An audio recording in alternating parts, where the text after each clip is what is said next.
going on, Jerome's? So obviously, the season has been pretty damn fun. Slinging Sammy Darnold, beating those bust allegations, meeting up with Kevin O'Connell, the quarterback whisperer, doing some damn good things.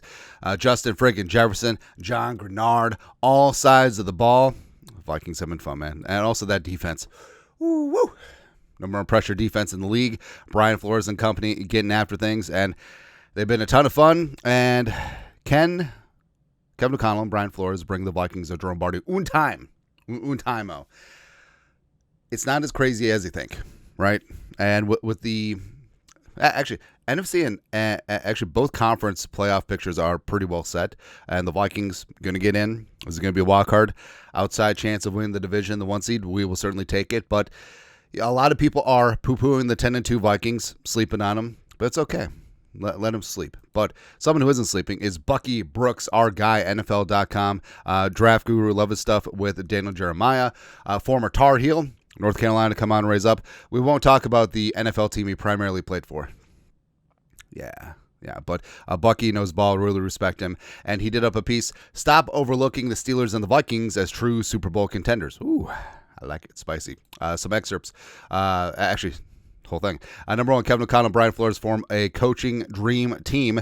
The NFL is generally a players' league, with stars routinely determining which teams win or lose. That said, tactics and strategies take center stage in the postseason, with superior coaching deciding outcomes in single elimination tournament. With elite offensive and defensive strategists in place, the Vikings have a significant advantage. O'Connell, head coach, offensive play caller, and Flores, defensive coordinator, are exceptional game planners and play callers, and their creative and imaginative schemes often confound opposing coordinators in crucial moments.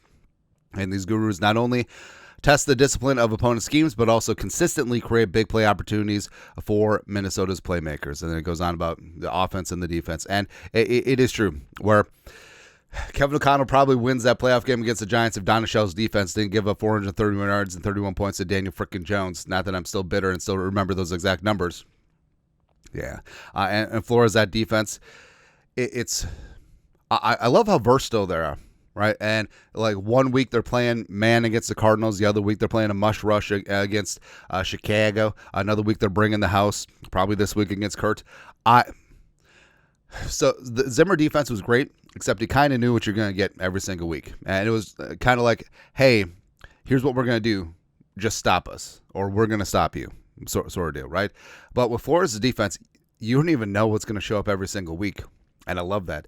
And having a lot of veterans, a lot of high football IQ players out there that can adjust to things on the fly. That is really key for the Vikings, and makes you feel good about things. Like we said, O'Connell should have won that playoff game, because I know that Kurt gets a lot of poop for 4th and 8, but it shouldn't have come down to that.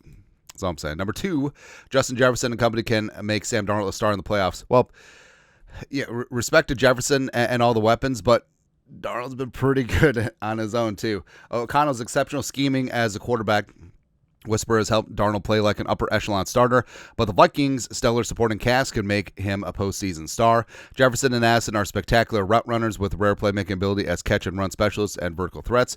They can score from anywhere on the field, but their ability to turn high percentage passes into big plays make them ideal weapons for a quarterback who struggled with accuracy before playing in Minnesota. And now Darnold has turned himself into a top 6 accurate quarterback. Furthermore, tight end TJ Hawkins has reemerged as a dominant playmaker between the hashes and shaking off the rust from a season-ending knee injury in 2023 thanks to Dirty Kirby Joseph. Not written, but implied. The 2-time Pro Bowler is settling back in as a chain mover, displaying soft hands and outstanding ball skills while accounting for 16 first downs on 23 receptions. As a big body at 6'5", 248, and the size and length to expand the strike zone, Hawkinson is an easy target for Darnold on crucial downs. Plus, I feel like even though Hawkinson's had some decent games, I feel like we haven't even hit the stride yet of Darnold and TJ Hawkinson. And Bucky is correct, especially since the offensive line seems like they're gelling a little bit, and also you got Aaron Jones and company out of the backfield as well as a runner, and Jalen Speedy Naylor. I just have this weird feeling that Jalen Speedy Naylor is going to be a hero of one of these playoff games. He catches that one, that deep shot like he had against Jacksonville, except he actually reels that one in. Kind of will love it, man. And then defensively, Minnesota's big play defense can get it done. In a passing league where it's hard to play defense, the Vikings are the nightmare that keeps opposing quarterbacks and play callers up all night under the direction of an ultra-aggressive DC who pushes the envelope with exotic pressure schemes. Exotic and erotic. A lot of times. Minnesota ranks near the top of the charts in terms of sacks at 39, takeaways 24, including league best 18 interceptions, with negative plays coveted at premium. The Vikings' uncanny ability to put opponents behind the chains makes them a challenge to face. Last year it was Kirko chains. This year it's put them behind the chains. Or 2 years ago it was Kirko chains. Yeah, whatever. Challenge of facing a single elimination tourney. Though offensive coordinators have scoured the tape for almost 2 years attempting to crack the Vikings' defensive code, the ever-evolving scheme maximizes the experience and wisdom of a veteran group that has played a lot of games. And that's what's great about, too. We said from the jump that Flores' defense, they adapt and they change, and they're able to do a lot of things. And that is the trade-off, where you have a lot of veterans on defense. Yeah, they're a little bit more expensive. Yeah, they're a little bit longer in the tooth, but they've been around so much damn football that it really does change up what you can do. And you can be a lot more convoluted and complicated and really confusing on the offense because you do trust that communication and experience. It's great, man. Considering how negative plays, sacks, tackles for loss, and turnovers routinely determine winners and losers in the tournament, the Vikings' aggressive tactics could lead to purple and gold confetti falling from the sky in Super Bowl, whatever number we're on. I can't read Roman numerals. But Bucky's right. Bucky, 59? Nailed it. But Bucky is absolutely right in this spot where that's what makes you feel a lot better about this team and why it's night and day difference from 2022. You have a quarterback who can absolutely catch fire, as well as a defense that can be super opportunistic. Like this, I cannot wait to see this defense in the playoffs, in high leverage spots. Like defense and running game travels. The Vikings seem like they're trying to get their running game together. Josh Oliver being back certainly helps that.